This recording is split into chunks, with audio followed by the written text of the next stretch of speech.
السلام علیکم ورحمۃ اللہ وبرکاتہ۔ ہمارے خطبے کا موضوع ہے نماز رب کی رضا، اجر و ثواب کا خزانہ اور صحت کا راز ہے۔ نحمدہ ونصلی علی رسولہ الکریم، اما بعد۔ بھائیو، نماز کلمہ شہادت کے بعد اسلام کا سب سے بڑا رکن اور افضل عمل ہے۔ نماز توحید کے بعد قبولیت اعمال کی پہلی شرط ہے اور یہی جسمانی عبادات کی بنیاد ہے۔ عظمت نماز کے لیے کافی ہے کہ اسے اللہ نے شب معراج میں نبی اکرم صلی اللہ علیہ وسلم کو اپنے پاس 7ویں آسمان پر بلا کر بطور تحفہ بغیر کسی واسطے کے عطا فرمایا۔ یہ دارین میں بندے کی بلندی کا ذریعہ ہے۔ جب اللہ نے 50 نمازیں فرض کی، پھر تخفیف فرما کر 5 نمازیں برقرار رکھی۔ ادائیگی کے اعتبار سے 5 ہے، لیکن اجر و ثواب کے اعتبار سے 50 نمازوں کے برابر ہے۔ رب نے فرمایا، میری یاد کے لیے نماز قائم کرو، سورہ طٰہٰ آیت نمبر 14۔ نماز اسلام کا درمیانی ستون ہے، جس نے اسے ضائع کر دیا اس کا دین میں کوئی حصہ نہیں۔ نماز بندوں کے سارے مسائل و پریشانی کو حل کرنے، نیز انسانیت کو عزت و رفعت پر پہنچانے کا ذریعہ ہے۔ کہنے والے نے سچ کہا، یہ ایک سجدہ جسے تو گناہ سمجھتا ہے، 1000 سجدوں سے دیتا ہے آدمی کو نجات۔ نماز ایک عظیم نعمت ہے جو خالق و مخلوق کے درمیان مضبوط تعلق قائم کرتی ہے۔ جو کچھ آپ کو چاہیے وہ رب کے پاس ہے۔ رب کے سامنے جھکیے اور نماز پڑھ کر اسے راضی کیجیے۔ نماز میں آنکھوں کی ٹھنڈک اور دل کا قرار ہے، چونکہ اس میں ایسی لذت اور رب کائنات کے ساتھ ایسی محبت استوار ہوتی ہے جس کا اس کے ماں سوا میں وجود نہیں۔ جس نے رب سے بذریعہ نماز رابطہ کیا، وہ نماز سے دوسرا دل لے کر نکلے گا، اس دل کے ساتھ واپس نہ ہوگا جس کے ساتھ وہ نماز میں داخل ہوا تھا۔ اب اس کا دل فرح و انبساط، ایمان و انابت سے لبریز ہوگا۔ نماز دخول جنت اور جہنم سے نجات کی کنجی ہے۔ نماز کا ایک عظیم فائدہ یہ ہے کہ نماز بے حیائی اور بری باتوں سے روک دیتی ہے۔ نماز تمام انبیاء پر فرض کی گئی ہے۔ آج مسلمانوں کی تباہی اور دشمنان کے ہاتھوں ان کا قتل توحید کے بعد ترک نماز کے سبب ہے۔ شاعر نے آج کے مسلمانوں کو خواب غفلت سے جگانے کے لیے کیا خوب کہا ہے، ملتا ہے کیا نماز میں، سجدے میں جا کے دیکھ لے، ہوگا خدا کے سامنے، سر کو جھکا کے دیکھ لے۔ رنج و الم نہ کوئی غم، ہوگا تجھے رب کی قسم، تھوڑی سی دیر کے لیے سر کو جھکا کے دیکھ لے۔ مسلمانوں، نماز اجر و ثواب کا خزانہ ہے، اسے مضبوطی سے تھامیں، ضائع نہ کریں۔ کیا آپ کو معلوم ہے کہ وضو اور طہارت حاصل کرنے والوں کو اللہ اپنا دوست بنا لیتا ہے؟ دیکھیے سورہ بقرہ آیت نمبر 222۔ اس سے بڑھ کر اور کیا اجر و ثواب ہو سکتا ہے کہ اللہ ہم سے دوستی کر لے، پھر ہمارے سارے کام سنور جائیں گے۔ اللہ ہم سب سے دوستی کر لے، آمین یا رب العالمین۔ نبی صلی اللہ علیہ وسلم نے فرمایا، جس نے وضو کیا اور اچھی طرح وضو کیا تو اس کے جسم سے سارے گناہ نکل جاتے ہیں، یہاں تک کہ ناخنوں کے نیچے سے بھی۔ رواہ مسلم۔ بخاری و مسلم میں ہے، جو اچھی طرح وضو کرے اور دل و چہرہ سے اسی میں مشغول ہو تو اس کے لیے جنت واجب ہو گئی۔ سنت کے مطابق وضو کر کے دعا پڑھیے۔ نبی صلی اللہ علیہ وسلم نے فرمایا، اس کے لیے جنت کے 8 دروازے کھول دیے جاتے ہیں، جس سے داخل ہونا چاہے داخل ہو جائے۔ رواہ مسلم۔ وضو سے قبل مسواک ضرور کیجیے۔ آپ صلی اللہ علیہ وسلم نے فرمایا، مسواک منہ کی صفائی اور رب کی رضا کا ذریعہ ہے۔ نسائی و ابن خزیمہ۔ نماز کے لیے جلد نکلیے تاکہ اجر کا خزانہ حاصل ہو۔ نبی صلی اللہ علیہ وسلم نے فرمایا، اگر لوگ جان لیں کہ اذان کہنے اور صف اول میں نماز پڑھنے کا کیا اجر ہے تو موقع نہ پائیں سوائے اس کے کہ انہیں قرآن اندازی کرنا پڑے، اور اگر لوگ جان لیں کہ نماز کے لیے سویرے نکلنے میں کیا اجر و ثواب ہے تو اس کی طرف ضرور سبقت کریں۔ رواہ البخاری و مسلم۔ اللہ ہم سب کو سابقین میں سے بنائے، آمین۔ نماز جمعہ کے لیے سویرے نکلنے پر خاص فضیلت وارد ہے جس کا کوئی مقابلہ نہیں۔ اوس بن اوس رضی اللہ عنہ سے مروی ہے، نبی صلی اللہ علیہ وسلم نے فرمایا، جس نے جمعہ کے روز غسل کرایا اور خود غسل کیا اور سویرے نکلا اور امام سے قریب ہوا، خاموشی اختیار کی، تو اسے ہر قدم کے بدلے سال بھر کے روزے اور سال بھر قیام کا ثواب ملے گا، اور یہ اللہ پر آسان ہے۔ رواہ ابو داؤد و ترمذی۔ اس سے افضل کون سا اجر ہو سکتا ہے؟ اذان کا جواب دینے کے متعلق نبی صلی اللہ علیہ وسلم نے فرمایا، جس نے یقین کے ساتھ مؤذن جیسے کلمات کہے جنت میں داخل ہوا۔ رواہ احمد والنسائی وابن حبان۔ اذان کے جواب سے فارغ ہو کر نبی صلی اللہ علیہ وسلم پر درود پڑھ کر دعائے وسیلہ کہیں تو اس کے لیے نبی صلی اللہ علیہ وسلم کی شفاعت حلال ہو گئی۔ رواہ البخاری۔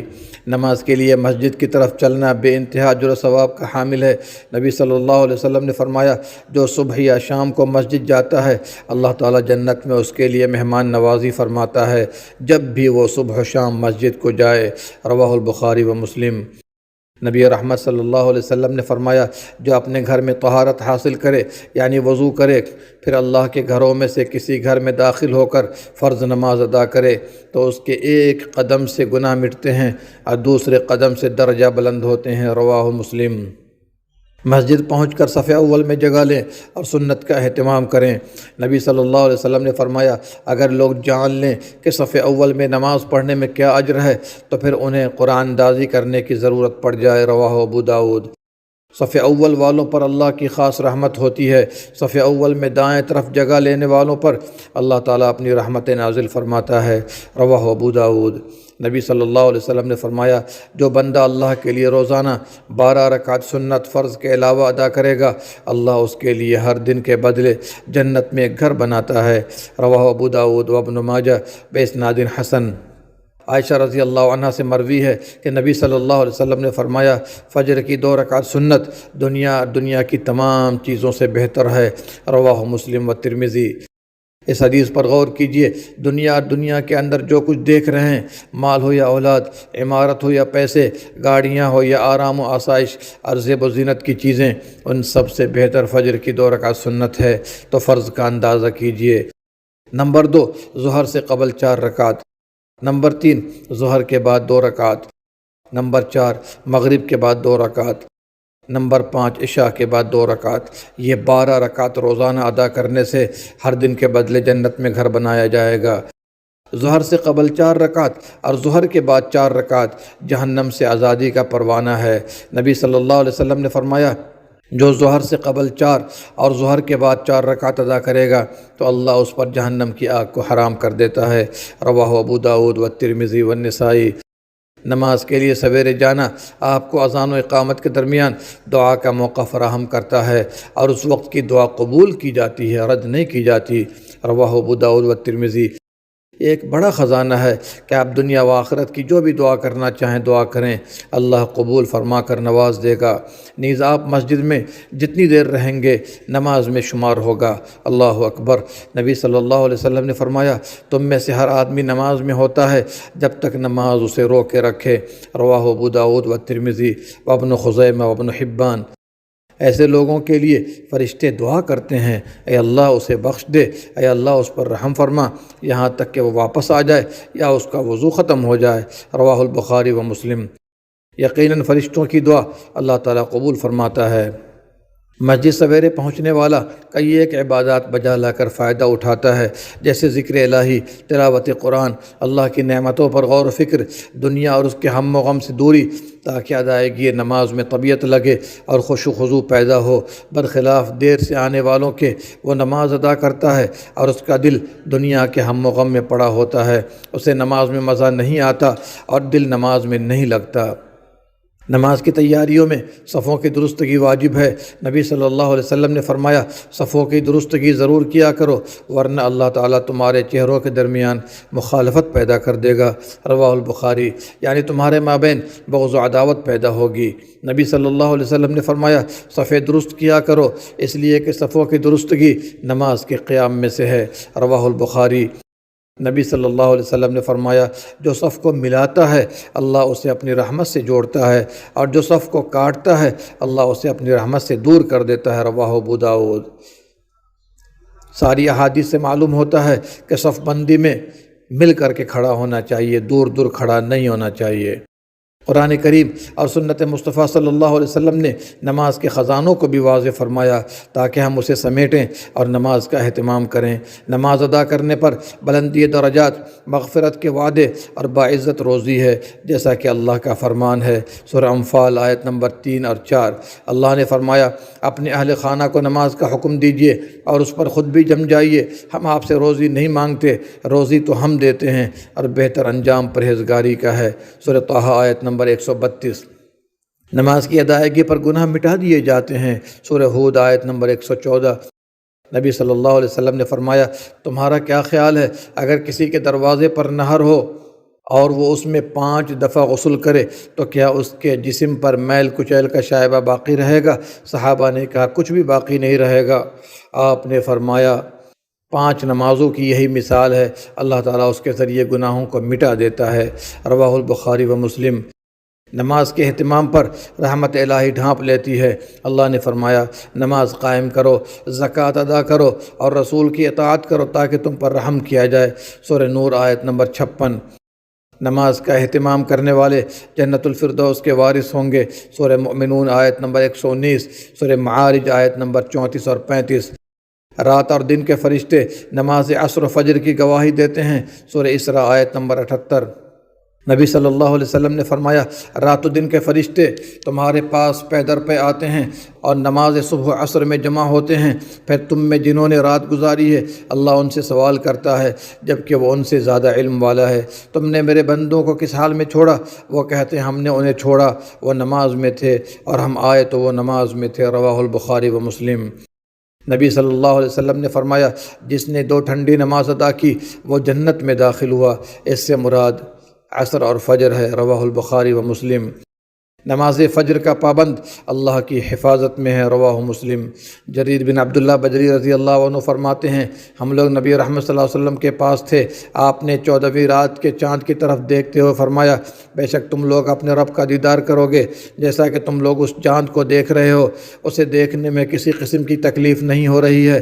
اگر تم طلوع آفتاب سے قبل اور غروب آفتاب سے قبل نماز کی پابندی کر سکتے ہو تو ضرور کرو۔ رواہ البخاری و مسلم۔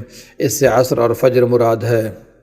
مسلمانوں، وضو اور نماز کے بہت سے صحت افزا فائدے بھی ہیں جنہیں سائنسدانوں نے تحقیق کے بعد انکشاف کیا ہے۔ 5 وقت کی باقاعدہ ورزش انسانی اعضاء کے پرسکون ہونے کا سبب بنتا ہے۔ وضو میں ہاتھ دھلنے سے ہاتھوں کے جراثیم دھل جاتے ہیں اور منہ کے راستے جسم میں داخل نہیں ہوتے، ورنہ متعدد امراض کا باعث ہوں۔ پھر جلدی رنگت کے خراب ہونے، گرمی کے دانے، ایکزیما، جلدی سوزش وغیرہ کے امراض دور ہو جاتے ہیں۔ کلی و مسواک سے اندرون منہ کے نقصان پہنچانے والے جراثیم کا خاتمہ ہو جاتا ہے۔ وضو میں ناک دھونے سے دائمی نزلہ، زکام اور ناک کے امراض سے بچا جا سکتا ہے۔ چہرہ دھونے سے خوبصورتی کے علاوہ دانوں، الرجی سے حفاظت رہتی ہے۔ نیز چہرہ دھونے سے دائمی نزلہ، زکام اور ناک کے امراض سے بچا جا سکتا ہے۔ چہرہ دھونے سے خوبصورتی کے علاوہ دانوں، الرجی سے حفاظت رہتی ہے۔ نیز چہرہ دھونے کے باعث مساج ہو جانے سے خون کا دوران متوازن رہتا ہے۔ کہنیوں سمیت ہاتھ دھونے سے ان 3 رگوں کو تقویت ملتی ہے جن کا بالواسطہ دل و دماغ اور جگر سے تعلق ہے۔ سر کا مسح کرنے سے دماغ اصلی پوزیشن پر رہتا ہے۔ پاؤں دھونے اور انگلیوں کا خلال کرنے سے انفیکشن سے بچاؤ ہو جاتا ہے جو دھول مٹی اور جراثیم لگنے سے انگلیوں کے درمیان ہوتا ہے۔ نیز پاؤں دھونے سے ڈپریشن، بے چینی، دماغی خشکی اور نیند کی کمی جیسے مسائل کا خاتمہ ہوتا ہے۔ نماز میں بحالت قیام کھڑے ہونے سے کمر، گھٹنے اور ایڑیوں کے درد سے افاقہ حاصل ہوتا ہے۔ سیدھے کھڑے ہو کر رکوع کرنا گھٹنوں کے لیے بہت مفید ہے، اور طبی طور پر سب سے زیادہ مفید رکوع سو کر اٹھنے کے بعد کا ہے، یعنی نماز فجر کا۔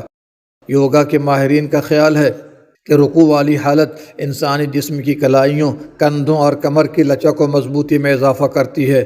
اس کے ساتھ ساتھ ریڑھ کی ہڈی کے نچلے موہروں کے درد میں بھی افاقے کا سبب بنتی ہے۔ اس کے ساتھ ساتھ کمر درد اور کلائی کے درد کا بھی خاتمہ کرتی ہے۔ سجدہ کرنے سے دوران خون بہتر ہوتا ہے اور دماغ کو خون کی روانی بہتر ملتی ہے جس سے دماغ مضبوط ہوتا ہے۔ اس کے ساتھ ساتھ ریڑھ کی ہڈی کے نچلے موہروں کے درد میں بھی افاقے کا سبب بنتی ہے۔ اس کے ساتھ ساتھ کمر درد اور کلائی کے درد کا بھی خاتمہ کرتی ہے۔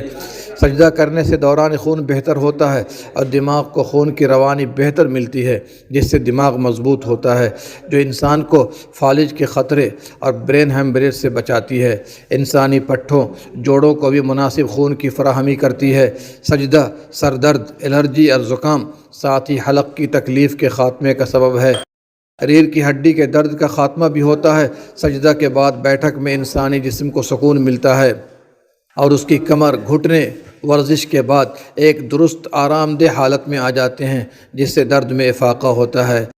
سلام میں سر کو دائیں بائیں گھمانا گردن اور ریڑھ کی ہڈی کے موہروں کے لیے ایک بہترین ورزش ہوتی ہے۔ یوگا کے ماہرین کے مطابق اس سے انسانی گردن مضبوط ہوتی ہے اور ریڑھ کی ہڈی کے ساتھ گردن کے جوڑ کے دوران خون میں بہتری آتی ہے۔ مزید بہت سے فوائد ہیں جو بخوف طوالت ترک کیے جا رہے ہیں۔ یہاں یہ امر بھی قابل ذکر ہے کہ اسلام نے 1400 سال پہلے ہی نماز کے فوائد بتلا دیے تھے۔ ہم مسلمانوں کا مقصد اللہ کی رضا ہے اور یہ فوائد جانبی ہیں۔ اللہ ہمیں، ہماری اولاد کو اور تمام مسلمانوں کو نماز قائم کرنے والا بنا دے، اور اے اللہ ہماری دعا قبول فرما، ہمیں بخش دے، ہمارے والدین کو بھی بخش دے اور تمام اہل ایمان کو بھی قیامت کے روز۔ آمین یا رب العالمین۔ اللہم صلی علی نبینا محمد وعلی آلہ